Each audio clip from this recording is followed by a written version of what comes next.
ಆತ್ಮೀಯ ಬಂಧುಗಳೇ, ಬೈಲಹೊಂಗಲ ನಾಡಿನ ಕಿತ್ತೂರು ಸಂಸ್ಥಾನದಲ್ಲಿ ಮೆರೆದು ಹೋದ ದೇಶಭಕ್ತನಾಗಿರುವ ಕಿತ್ತೂರು ಚೆನ್ನಮ್ಮಳ ಬಲಗೈ ಬಂಟನೆ ಎಂದು ಎನಿಸಿಕೊಂಡಿರುವ ಮತ್ತು ಆಕೆಯ ಮಾನಸ ಪುತ್ರ ಎನಿಸಿಕೊಂಡಿರುವ ರಾಯಣ್ಣನ ಬಗ್ಗೆ ನಾನು ಒಂದು ಕಥೆಯ ಮೂಲಕ ಹೇಳಲಿಕ್ಕೆ ಪ್ರಯತ್ನ ಮಾಡುತ್ತೇನೆ. ಕೇಳಿ ಆನಂದಿಸಿ.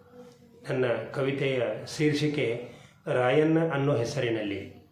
ರಾಯಣ್ಣ ಅನ್ನೋ ಹೆಸರಿನಲ್ಲಿ. ರಾಯಣ್ಣ ಅನ್ನೋ ಹೆಸರಿ ಕೇಳಿದೊಡೆ ಎದೆ ಉಕ್ಕುವುದು. ರಾಯಣ್ಣ ಅನ್ನೋ ಹೆಸರು ಕೇಳಿದೊಡೆ ಎದೆ ಉಕ್ಕುವುದು. ದೇಶಭಕ್ತಿ ಚಿಮ್ಮುತ್ತಾ ಚಿಗುರುತ್ತಾ ಎಗರುತ್ತಾ ಪುಟಿದೇಳುವುದು. ದೇಶಭಕ್ತಿ ಚಿಮ್ಮುತ್ತಾ ಚಿಗುರುತ್ತಾ ಎಗರುತ್ತಾ ಪುಟಿದೇಳುವುದು. ಅಣ್ಣನ ತ್ಯಾಗ, ಬಲಿದಾನ, ಸ್ವಾಭಿಮಾನ ನಮಗೊಂದು ಪಾಠವದು. ಅಣ್ಣನ ತ್ಯಾಗ, ಬಲಿದಾನ, ಸ್ವಾಭಿಮಾನ ನಮಗೊಂದು ಪಾಠವದು.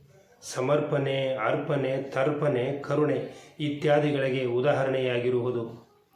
ಚೆನ್ನಮ್ಮಳ ಶೌರ್ಯ, ಔದಾರ್ಯ ಆಂಗ್ಲರಿಗೆ ಭಯ ತಂದಿತ್ತು.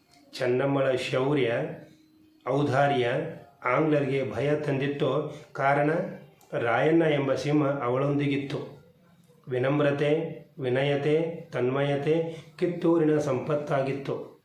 ವಿನಮ್ರತೆ, ವಿನಯತೆ, ತನ್ಮಯತೆ ಕಿತ್ತೂರಿನ ಸಂಪತ್ತಾಗಿತ್ತು. ಹೆಣ್ಣಿಗೆ ಸಿಗಬೇಕಾದ ಮಾನ, ಸಮ್ಮಾನ, ಅಭಿಮಾನ ಕಿತ್ತೂರು ನಾಡಲ್ಲಿತ್ತು. ರಾಯಣ್ಣನ ತಾಯಿ ಕೆಂಚವ್ವ.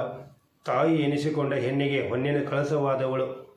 ರಾಯಣ್ಣನ ತಾಯಿ ಕೆಂಚವ್ವ ತಾಯಿ ಎನಿಸಿಕೊಂಡ ಹೆಣ್ಣಿಗೆ ಹೊನ್ನಿನ ಕಳಸವಾದವಳು.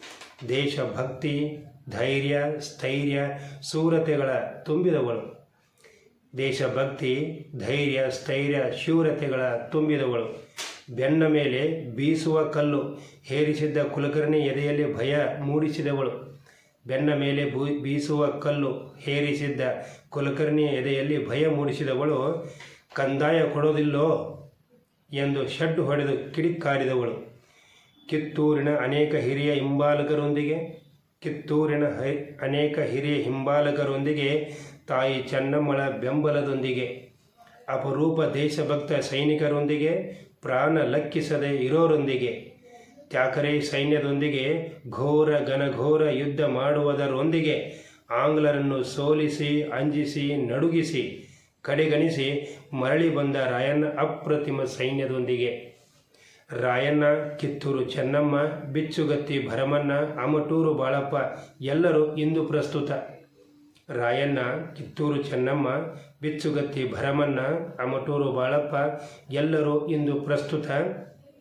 ಅವರೆಲ್ಲರೂ ಕನ್ನಡಿಗರ ಮನದಲ್ಲಿ ಸರ್ವಕಾಲಕ್ಕೂ ಶಾಶ್ವತ. ದೇಶ ಪ್ರೇಮ, ಆದರ, ಆತಿಥ್ಯ ಇರ್ದಡೆ ಗೆಲುವು ನಿಶ್ಚಿತ. ದೇಶ ಪ್ರೇಮ, ಆದರ, ಆತಿಥ್ಯ ಇರ್ದಡೆ ಗೆಲುವು ನಿಶ್ಚಿತ.